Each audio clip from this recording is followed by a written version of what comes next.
Assalamualaikum warahmatullahi wabarakatuh. Baik, bertemu lagi di kelas biopsikologi bersama saya psikolog Elis Yulia.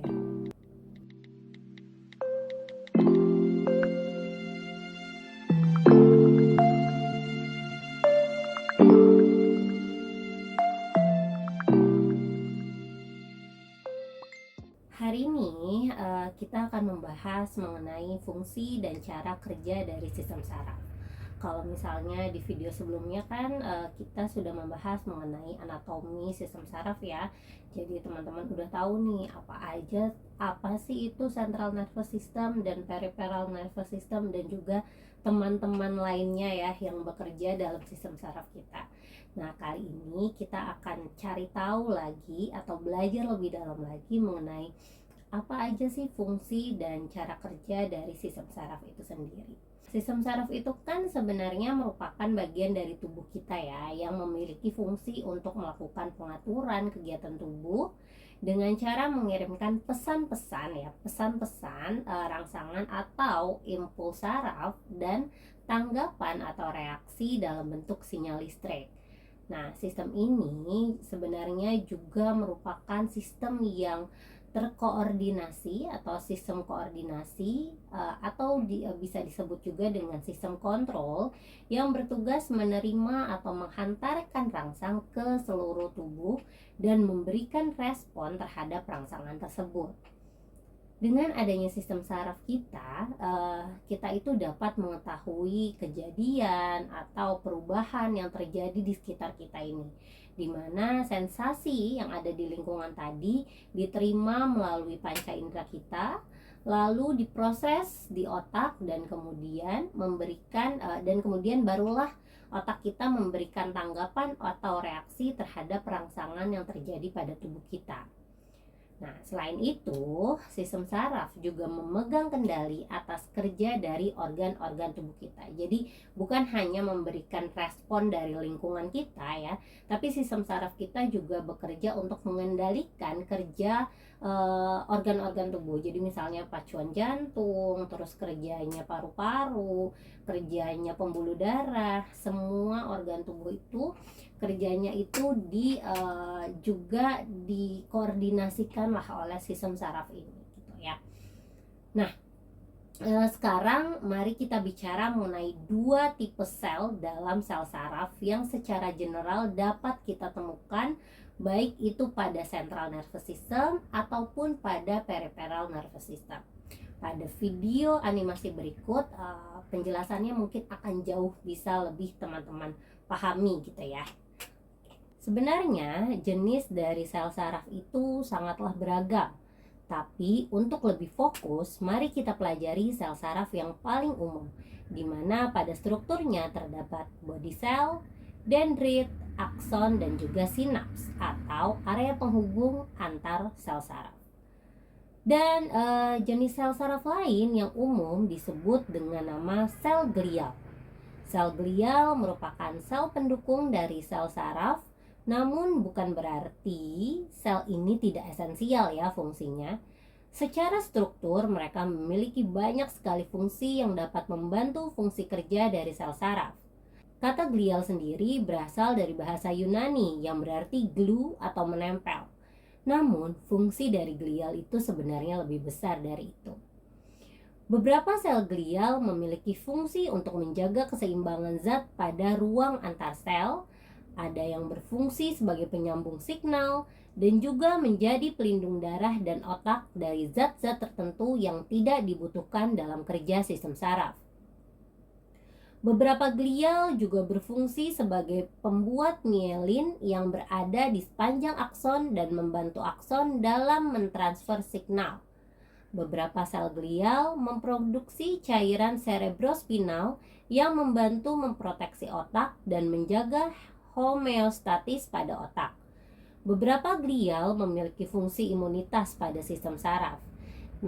Ini hanya beberapa contoh ya, karena masih banyak lagi fungsi dari sel glial lainnya. Sekarang kita lanjut pembahasan mengenai bagaimana sih sistem saraf bekerja dan apa yang sebenarnya dilakukan ya oleh sistem saraf pada tubuh kita. Seperti halnya manusia, sel-sel saraf dalam tubuh kita juga saling berkomunikasi satu sama lain. Kalau misalnya kita ya mau komunikasi sama teman, sama keluarga, itu biasanya kita chat lewat WA gitu ya. Nah, kita bertukar pesan lewat WA ataupun lewat media sosial lainnya. Nah, si sel saraf juga ternyata berkomunikasi loh sesama sel saraf dengan cara mengirimkan yang namanya impuls saraf. Nah, impuls saraf itu apa sih ya kan? Impuls saraf itu adalah pesan saraf yang dialirkan sepanjang akson dalam bentuk listrik. Impuls ini berjalan dari satu neuron ke neuron lainnya melalui sinapsis. Nah, impuls berjalan melalui saraf dengan 3 proses, yaitu yang pertama polarisasi, yang kedua depolarisasi, dan yang ketiga repolarisasi. Polarisasi adalah kondisi di mana neuron kita ini sedang beristirahat, yang dimana artinya tidak ada sinyal yang dibawa. Oke, kita cek lagi ya video berikut ini. Nah, di sini terlihat ya, ketika beristirahat, kondisi di dalam neuron lebih negatif daripada lingkungannya. Adapun ion yang terlibat di dalam dan di luar sel ialah klorida, natrium, kalium, dan beberapa anion. Secara khusus, natrium atau Na+ dan kalium atau K+ berperan besar dalam menjaga potensi istirahat. Saat istirahat, umumnya konsentrasi natrium lebih tinggi di luar sel dan konsentrasi kalium lebih tinggi di dalam sel. Lalu, let's say dendrit menerima sinyal lah ya. Hal ini dapat menghasilkan potensi aksi di sepanjang akson. Potensi aksi akan dengan cepat mengubah muatan dalam neuron di sepanjang akson. Sinyal dibawa dari satu area akson ke area berikutnya. Saluran ion terbuka memungkinkan natrium membanjiri wilayah pertama akson. Ingat ya, natrium itu ion yang positif. Peristiwa ini disebut depolarisasi karena muatan listrik menjadi lebih positif di akson seiring dengan masuknya natrium. Proses menyebar ke wilayah akson berikutnya dan berlanjut terus.